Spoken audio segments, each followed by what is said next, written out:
I never figured my life would boil down to this staggering through a blinding Idaho blizzard in the dead of winter. 1876, with the wind howling like a pack of wolves and snow biting at my skin like 1,000 needles. My name's Evelyn Hartley, and if you'd told me 6 months ago that I'd be fleeing across these godforsaken plains, chasing a slim hope at a stranger's ranch, I'd have called you a liar. But here I was, my boots sinking into drifts up to my knees, the faded cotton dress. I'd mended a dozen times, clinging to me like a second skin, soaked through and heavy. The cold seeped into my bones, but it was nothing compared to the fear gnawing at my gut, the fear of what was chasing me. And what I'd left behind, Dot, it started with that no-good husband of mine. God rest his soul or not, considering the mess he left me in. He'd gambled away everything we owned, including the little ranch we'd scraped together in Cheyenne. And when he dropped dead from a bad heart mid-poker game, those debts fell square on my shoulders. The creditors weren't the patient kind.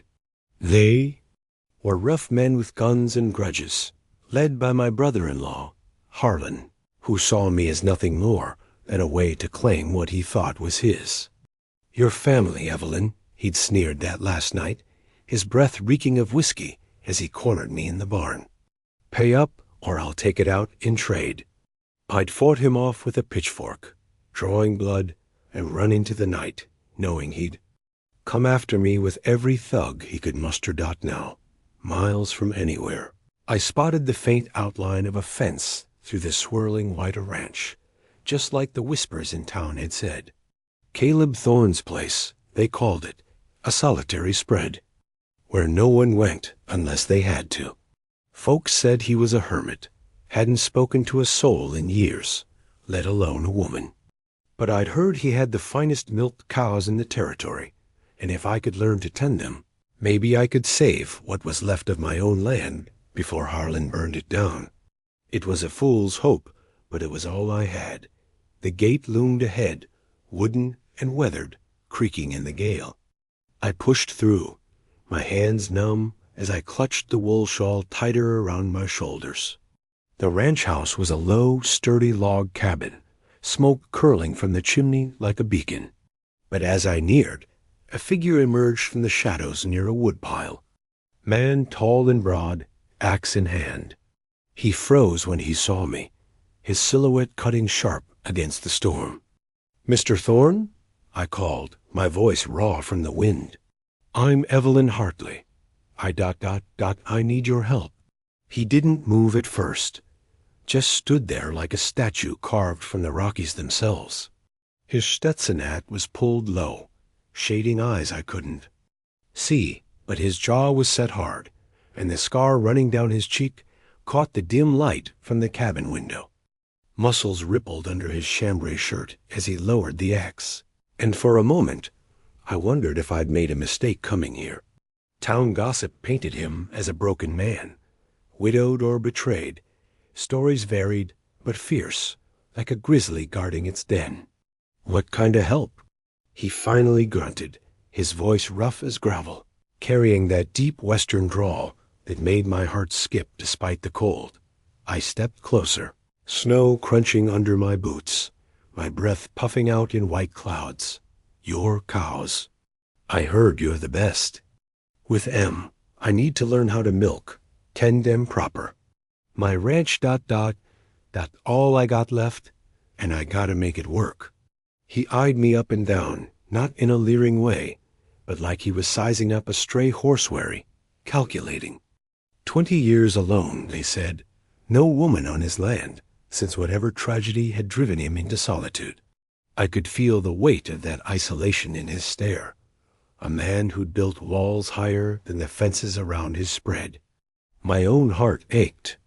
With echoes of loss, my husband's death hadn't been love, just obligation, but it left me hollow, running from shadows that whispered I was nothing without a man to claim me.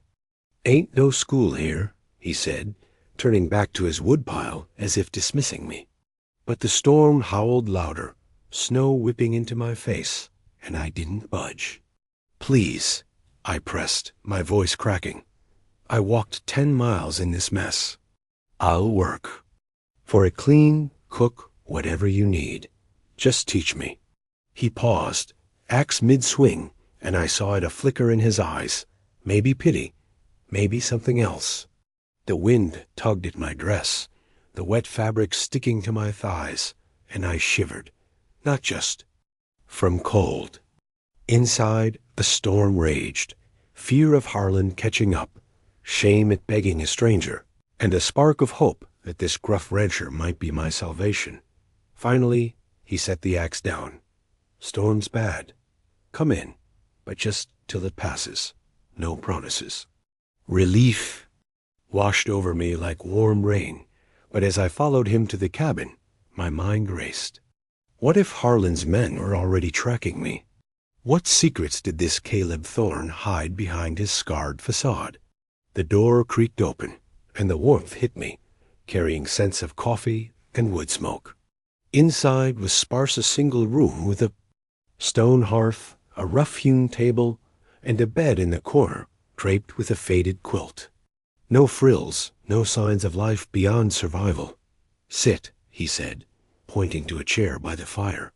He poured coffee from a tin pot, handing me a mug without a word. His hands were calloused, strong, and as our fingers brushed, a jolt shot through me unexpected, unwelcome. I hadn't felt a man's touch in months, not since my husband's cold hands. And this was different, like lightning in a dry spell. Think. You, I murmured, sipping the bitter brew. My eyes darted around, noting the dust on the shelves, the lone Bible on the mantel. You live alone? He grunted, stoking the fire. Yep. The silence stretched, broken only by the crackling flames and the storm's roar outside. I wanted to ask more why the isolation, what had broken him, but his closed-off stance warned me off. Instead, I thought of my own ranch, the few cows starving because I couldn't tend them right, Harlan's threats echoing in my head. They say you're the best with livestock, I ventured. If I could just learn ... He cut me off. Town talk ain't worth spit. Why me? Plenty of ranches round here. Because you're alone, I thought. No wives or families to judge a widow like me. No eyes to whisper about my troubled past. Out loud, I said, heard you're fair, and I ain't got time for games. He studied me then. Really looked, his gray eyes piercing like they could see the scars on my soul. My heart thudded fear, mixed with something else. A pull I couldn't name. The firelight danced on his scar, making him look both dangerous and vulnerable. A man who'd fought battles, I could only guess at before he could answer. A knock pounded on the door hard, insistent. Caleb's face hardened, and he grabbed a rifle from the wall. Stay put, he whispered, moving to the window. My blood ran cold. Harlan? Already?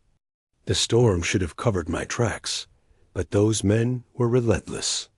I edged back, hand on a poker by the fire, ready to fight if needed. Caleb peered out, then relaxed a fraction. It's old Jed, he muttered, opening the door a crack. A grizzled man in a slicker pushed in, snow tumbling off his hat. Jed Harlan, no relation to my tormentor.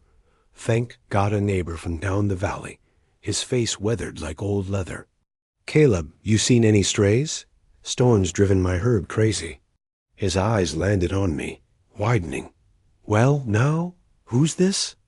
Evelyn Hartley, I said, standing tall despite the chill. Just passing through. Yet's brow furrowed, a mix of curiosity and suspicion. Hartley, from Cheyenne?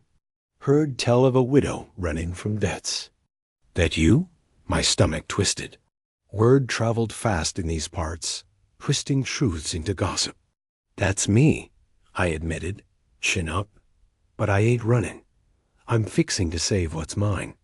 Jed chuckled, but there was no malice. Gutsy, miss. Caleb here.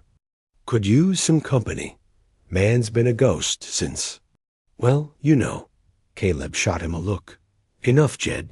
No strays here. Best head back, for the storm worsens. Jed tipped his hat, glancing at me with a knowing smile. Take care, miss. And Caleb, don't. Let the past keep you buried. He left, the door slamming against the wind. The room felt smaller now, charged with Yet's words. Caleb set the rifle down, avoiding my eyes. Folks talk too much. What happened? I asked softly, curiosity burning. To make you hide away? He stiffened, the scar pulling tight. Ain't your business. But it was somehow. The pull between us was undeniable, a thread tugging at my heart despite the danger. I stepped closer, the fire's warmth mirroring the heat in my chest. We all got ghosts, Mr. Thorne. Mine are chasing me with guns. What's yours? He turned then, his gaze locking on mine, stormy and deep. For a heartbeat, I saw it, the pain, the loneliness, a man starved for connection. My own heart ached in response, a widow's emptiness meeting a hermit's void. The storm raged outside, but inside something shifted. A spark in the dark. Before he could answer, a gunshot cracked through the night close, too close. Caleb grabbed the rifle again, cursing under his breath. Stay down, my blood froze. Harlan's men. They'd found me. The cabin shook with another gust, but the shot wasn't wind. I peered out the window, heart pounding, spotting shadows moving in the snow, 3 riders, guns drawn, circling the barn. They're here for me, I whispered, terror gripping me. But beneath it, resolve hardened. I wouldn't let them take me, not without a fight. Caleb's face was stone. Then they gotta go through me. He burst out the door, rifle blazing into the night. I followed, poker in hand, the storm swallowing us whole. Bullets whizzed past, one grazing the cabin wall. Caleb fired back, dropping one rider with a clean shot, his voice roaring over the wind. Get off my land. The remaining 2 charged, and I swung the poker, catching one in the leg as he rode by. He yelped, tumbling into the snow. The last one aimed at Caleb, but I tackled him from behind, snow exploding around us. We rolled, his gun flying, and Caleb finished it with a shot to the air, scaring him off. We staggered back inside, breathless, bloodied. Caleb barred the door, his eyes on me fierce, protective. You all right? I nodded, adrenaline fading to something warmer. In that moment, amid the chaos, I saw him not as a stranger, but as a man worth fighting for. And he saw me the same. But as the storm quieted, questions lingered. Who sent those men? How much did Caleb know about my past? And what was this feeling blooming in my chest, dangerous as the blizzard outside? The night dragged on, the fire our only light. Caleb bandaged. A cut on my arm, his touch gentle despite his rough hands. You got fire in you, Evelyn. Ain't seen that in a long time. His words stirred something deep, a flutter I hadn't felt since my wedding day, before it all turned sour. You too, I said, like you were born for this protectin'. He looked away, the scar twitching. Used to be. Lost my way after she left. She, the ghost Jed mentioned. Curiosity burned, but I let it be, for now. Instead, I touched his hand. We all lose our way. Maybe we can find it together. His fingers curled around mine, warm and steady, and for the first time in years, my heart didn't feel so heavy. But as dawn broke, riders' tracks in the snow reminded me trouble wasn't done with us. Days blurred into a rhythm of lessons and lingering glances. Caleb taught me to milk, his voice low as he guided my hands on the udder. Steady now, like this. Our breaths mingled in the barn's warmth, and I felt his eyes on me, not just teaching, but seeing. Town folk whispered when I ventured in for supplies. That widow's enchantin' the hermit. But Jed defended me at the general store. She's good for him. 'Bout time Caleb lived again. One evening, as I stirred stew in the cabin, Caleb came in from chores, snow melting off his boots. "Smells like home," he said, a rare smile cracking. His face, home, the word hung stirring emotions I feared. My husband's memory faded, replaced by this man's quiet strength. But Harlan's threat-loomed letters arrived, unsigned, warning me to pay or perish. Then, the second attack came a fire in the barn at midnight. Flames roared, cows bellowing in panic. Caleb and I fought the blaze, buckets sloshing, smoke choking. Harlan's work. I coughed. Caleb pulled me close as the fire died. We'll rebuild, together. His arms around me ignited a fire of another kind, my heart racing. But doubt crept in. Was I bringing ruin to him? As spring thawed the land, our bond deepened. Caleb shared his past over coffee. His fiancée ran off with a gambler, leaving him shattered. Thought I was done with love, he admitted. I confessed my fears, tears falling. I'm cursed, Caleb. Everyone I love gets hurt. He wiped my tears, his touch tender. Not with me. I ain't letting go. But Harlan struck again, poisoned the well, nearly killing the herd. We saved most, but the act fueled Caleb's rage. Time to end this. We rode to town, confronting Harlan in the saloon. Guns drawn, Caleb faced him down. Leave her be or face me. The shootout erupted, bullets flying, tables splintering. I grabbed a bottle, smashing it over a henchman's head.